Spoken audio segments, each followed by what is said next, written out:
ಕಣ್ಣು ಹೊಡೆದು ಬಲೆ ಬೀಸಿ ಕಾಂಪೌಂಡ್ ಹತ್ರ ದಿನ ಕಾಯಿಸಿ 1 ಗಂಟೆಗೆ ಓಕೆ ಅಂದ್ಲು 1:15 ಬ್ಯಾಡ ಅಂದ್ಲು ಹೆಂಗೆ ಮಗ ಹೆಣ್ಣು ಅವ್ರ ಹಿಂದೆ ಬಿದ್ರೆ ಮಣ್ಣು ಹುಡುಗರ ಪುಟ್ಟ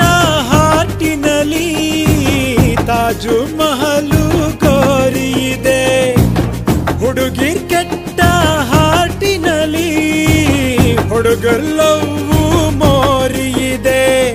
ಹುಡುಗೀರಂದ್ರೆ ಹುಷಾರು ಅವರ ಹಾಟು ಚೈನ ಬಜಾರು ಹುಡುಗೀರಂದ್ರೆ ಹುಷಾರು ಅವರ ಹಾಟು ಚೈನ ಬಜಾರು ಒಂದೂರಲ್ಲಿ ಒಬ್ಬ ಹುಡುಗ ಇದ್ದ ಅವನು ಮಿಡ್ಲ್ ಸ್ಕೂಲು ಮೇಡಮ್ ಹಿಂದೆ ಬಿದ್ದ ಹೇಳೋಕಂತ ಹೋದ ಪ್ರೀತಿ ಪಾಠ ಅವಳು ಎಡಗೈಯಲ್ಲಿ ಮಾಡಿ ಹೋದ್ಲು